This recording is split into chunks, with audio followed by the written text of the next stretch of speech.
Oh, and he's a bladesman.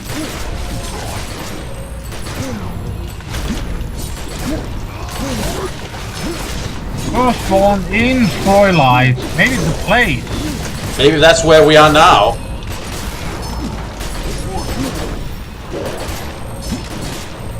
I would not know. No, it's called Hell's Row on the map.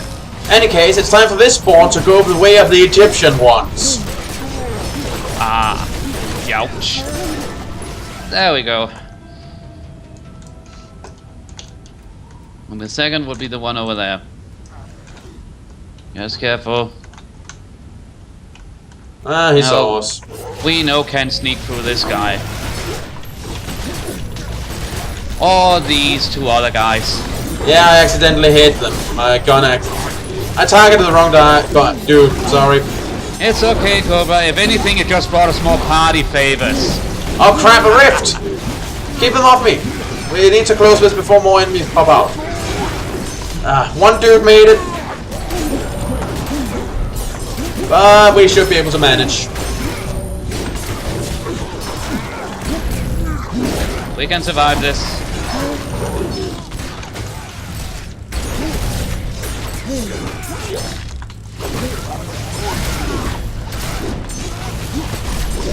You know what, Hell Soldiers? It says "Killed Cthulhu" engraved on our belts. What can you show for that?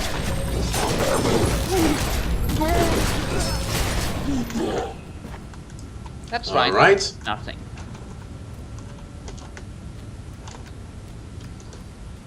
Right, and Cobra's on his way, and yeah, we have to take care of the smaller portals. Also, there's someone down there, I believe. Yeah, that's why I'm moving around here. This way we can attack from the side.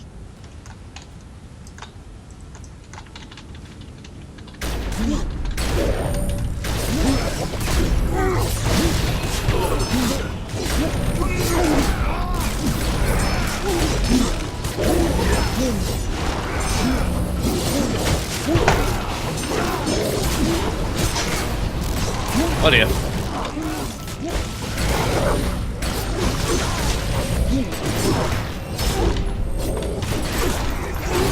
Ah, they got some reinforcements.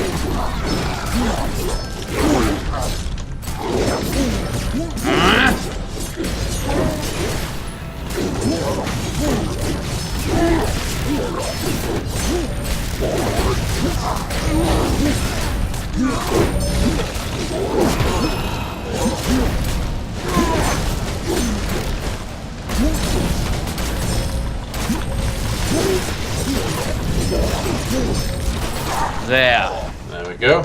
Hostiles eliminated. Now we have to deal with the other, well, supportive rift, if you will. Yeah, that's probably easier to say than the actual name.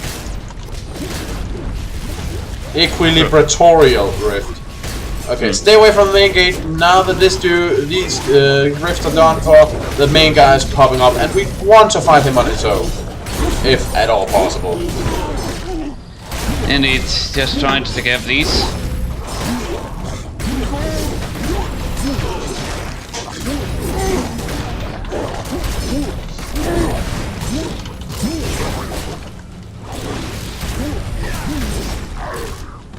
And then there was silence. Right. Foiled briefly. Okay.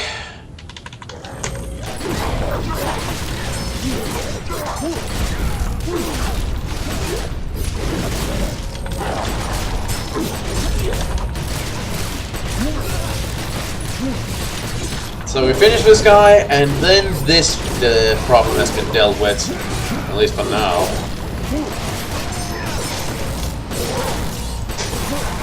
I really hope that guy we met in Hell, that he's going to hold up to his end of the bargain once he wins.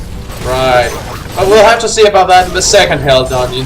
And given that Mosul had another one dungeon mission, I'd wager that there's a third Hell dungeon awaiting us. Well, wait, just give me a moment. I'm just going to analyze something. Oh, have a look. Yeah. Right, but let's just hurry out to the road where we'll be relatively safe. I was just trying to have a look at their clothing and armor. Did you get any valuable data from it? Well, I'm not 100% certain, but some of the clothing sort of reminds me of those, shall we say, bad guys from Indiana Jones and the Temple of Doom. That and their armor is somewhat either bronze, brass, or gold colored, and their faces are essentially just full-face masks. Other than that, their skin is quite, well, as you can see, dark. I never noticed that they were wearing masks. Intriguing. They are. It just looks a slightly bit more blue than their skin. But I think it's sort of the kind of mask that you just weld onto someone's face. Alright. Yeah. And that's also why I think instead of just, sounding normal, it just sounds like the voices sounds like growth that comes from inside something. Never noticed that. Again, I pay attention to detail sometimes when I can help it. That helps us out sometimes. In any case, mission report. Check these guys out with their battle plans for world domination. Straight up from what I've seen of Transylvania so far, they can have it. Seriously now, acts of war between hell and earth. That's so 1680s. They are contracts, legally binding contracts. They should know. They invented the system. I wouldn't describe it as non-aggression. That takes all the fun out of competition. But there are rules. Still, the Templars like to think the buck stops with them for demon slaughter, and you just threw a serious shade on that hero complex. So I'm finding this as a two-tier success. KJ. We are disappointed that the Hell Dimension has slipped from the poise of glorious anarchy. The restrictive draunch of military tactics is easily turned upon a tactician, a fact you have aptly proven. Formulas can be reverse engineered, hierarchies subjugated, loyalties undermined. When all probable causes can be calculated, the possible endings become clear. Our most dangerous enemies are those that exist according to no plan. The unpredictable can pass through the walls. They leave behind them a world cut open by that passing, almost imperceptibly. As you did with that sad invasion of the scorched plot of lands. Well, so all your bosses are caring about is the fact how sad this attempt is, or what?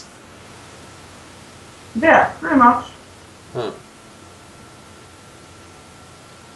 Right. Now let's see what the Templars say.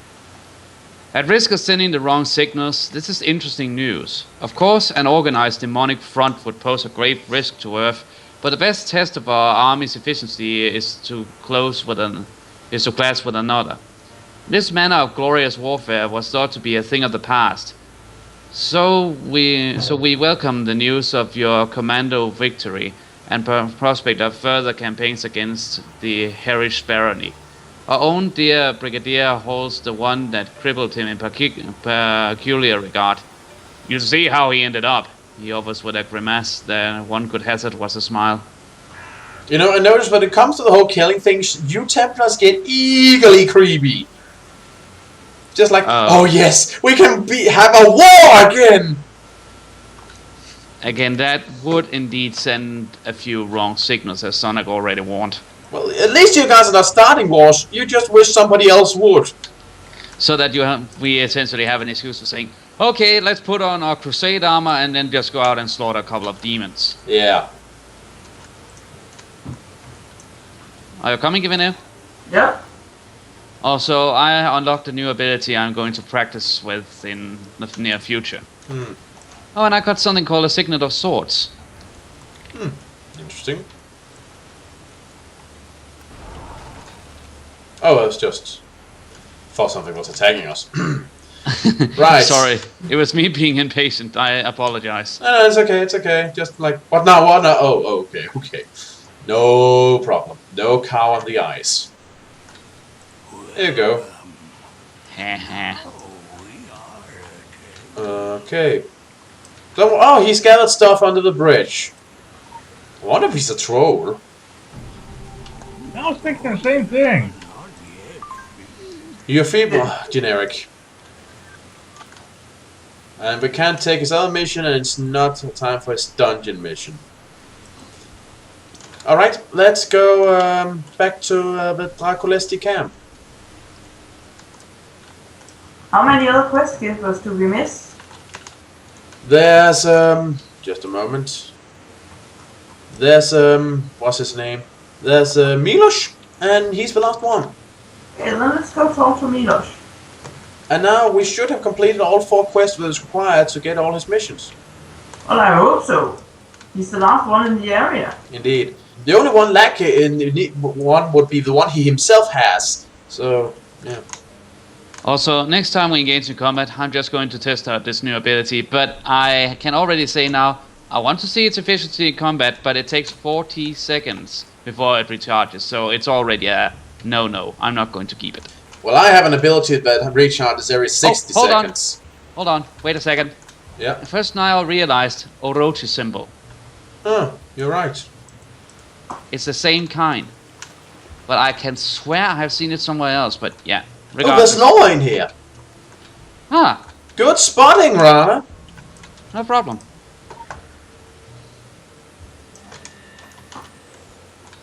The Sleepless Lullaby. Do you see the tiny footprints in the snow, sweetling? Like fairy tale breadcrumbs? Boogeymen took the 2 children from the Romani camp. They came in the night with eyes that see in the dark. They kept the children in cold metal rooms. For those eyes, they were head-mounted 5th generation IR illuminators, and there are worse monsters in the dark. One of those monsters came. There were screams, of course. Metal rooms broke. False boogeymen died. The 2 children escaped. Trudging through the Transylvanian snow, they knew something would save them, just like in the stories. But alas, sweetling, these fairy tales are like the old kind. They all end in blood and the deep, deep dark. Eerie. So, from what I could get from that, the Orochi kidnapped Romani children, Draculesti children, and then shit happened. Good! Yeah, to be honest, good. Unfortunately, apparently also to the children, but I guess we will Yeah, elaborate. that's bad, but it's good that shit happened to the Orochi. Yep. If anything... You know, next time we meet, I'm gonna pull down my pants and make more shit happen to them. Right, nope, that quest is unlocked, but he still has one more. Let's see. Can we pause for a second? Oh, sure. We can do that. Alright, we're back. Now, so originally we were going to talk to this guy, but then Rana, our Hawkeye friend, discovered there's some law up there, and now we just have to get it. Simply no way around. Where? I'll Up show on it top to of you. the cliffs. Follow me.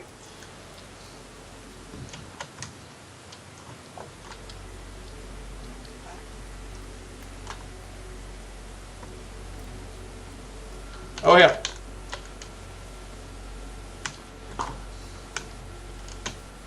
Oh, Here we are. there it is.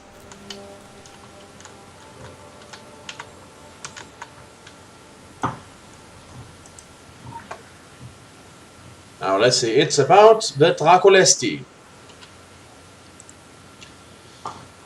Initiate the sanguine spectrum. The blood is the life. It sealed a promise, and a vagabond people became forever bound to the Draculesti of the house of Bar Sarab and its line of Valachian voivodes. They drank voivodes, thank you. They drank deep of the living water and of the dead water, and swore that all monsters would know terror. Intriguing. Let's get down from here. Whee! Oh, that could have ended ugly with some realistic physics. As it is, landing at mistake didn't do anything. Alright, let's start by asking him some questions. First about himself. Ready? Yeah. Yep. Ready. Click. Would you believe that I have the blood of Vlad Dracula in my veins? At this point, I believe anything. That is an excuse to call me evil. Last time I checked, I had no fangs. Bram Stoker did none of us any favors. The heck. To not only make Dracula into what he feared and hated most, but to romanticize vampires? Stoker is responsible for 12. Oh my fucking god! Ow! Led the Dracula when I was 17 years old. It's the kind of life I don't care about. But this Vampire Okay, I'd fiction say that slam! Stoker didn't really romanticize vampires. I would not want But he did clean up a lot of the legends for his story. Again, with no bad intentions, it's just a lot of vampires before Bram Stoker were very ugly, degenerate creatures. And yet, in many legends from Romany, they're actually beautiful creatures. It's when they have children with humans, it really looks weird. Yeah, that's true. So, further to yourself? Oh, well, I've heard them all. Oh, okay, then I have something to catch up on. Right. Sorry. That's the advantage of having subtitles on. I don't know if the rest of you have. I have, but yeah. Catch up on that. But yeah, slam against Bram Stoker. Alright, then I have now proceeded to the Romani. And yeah, slam against Bram Stoker. Right, let's get ready for the Romany. Ready? Okay, ready? Ready. 3, 2, 1, click. You are probably wondering why we speak English here and not Romanian. Actually, a good question. We are from all over, not just Romania, not just Eastern Europe, but also the rest of Europe, the Middle East, Asia, the Americas. Our sworn duty takes us to places you would not believe. Last spring, we found ourselves in mountainous Nepal, where a clan of vampires had created a nest of caves reaching deep into the sacred peaks. But we always come back here, because this is home. And this is also where our journey began, and where the evil we fight first emerged. The Draculesti may be made up of 12 nationalities and 100 personalities, but we are one family, and we always stand together. Right. Let's see what he has to say about the secret world. Ready? Yep. Ready. 3, 2, 1, go. We have always lived in the shadows of the outside world. Inside, what do you call it? The secret world. Those secrets were long ago revealed to us. But that does not mean there are no mysteries left. Still, that does not concern us. Draculesti do not deal with mystery. We deal with monsters. Those two can be very much We linked, leave my the good sir. mysteries to you and your people. Those two can be oh so much linked together. Let's see. The lurking horrors. Milos retells a story passed down through generations of Romany. The doomed battle for Vlad Dracula's village. A dire betrayal and the blood curse that binds the fallen there still. Alright. Ready? Yep. Ready. 3, 2, 1, click.